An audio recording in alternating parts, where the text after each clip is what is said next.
অবুঝ বয়সের গুনাহ কি ক্ষমাযোগ্য? 15 থেকে 16 বছর বয়স তখন আমি ইসলাম সম্পর্কে তেমন জানতাম না, অনেক গুনাহ করেছি, আল্লাহ কি সেগুলো মাফ করবেন? খুবই সুন্দর এবং চমৎকার একটি প্রশ্ন।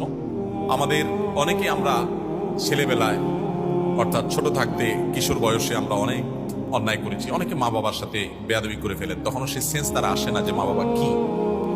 অনেকে দেখা যায় ওই বয়সে বাপের পকেট থেকে টাকা মারে, মায়ের টাকা চুরি করে নিয়ে খেয়ে ফেলে।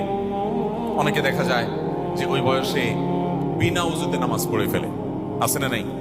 বাংলাদেশের প্রথম সারির একজন ব্যবসায়ীর সন্তান আমাকে গত 2 দিন আগে এক সাক্ষাতে, এক মিটিংয়ে উনি বলছিলেন যে ভাই, আমার আব্বা জান নামাজের ব্যাপারে এই পরিমাণ কড়াকড়ি করতেন যে আমাদের ভাইদেরকে এত জবরদস্তি করতেন নামাজ জন্য, এত প্রেসার দিতেন যে কোনো কোনো ভাই বিনা উজুতে নামাজ পড়ত শুধু বাপের মায়ের ভয়ে। অবশ্য সে ভাইরা এখন দিল থেকে নামাজ পড়েন।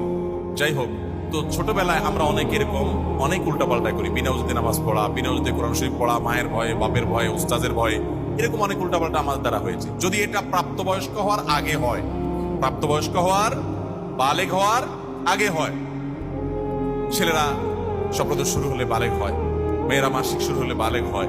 যদি মাসিক স্বপ্নদোষ হতে দেরি হয় তাহলে তার সর্বোচ্চ লিমিট আছে যে 15-র নিচে আর কেউ নাবালেগ থাকে না, 15-র পরে আর কেউ নাবালেগ থাকে না। তো বালেগ হওয়ার আগে যদি আপনার এরকম ভুলভাল হয় তাহলে সেগুলো মাফ, সেগুলোর জন্য কোনো জবাবদিহি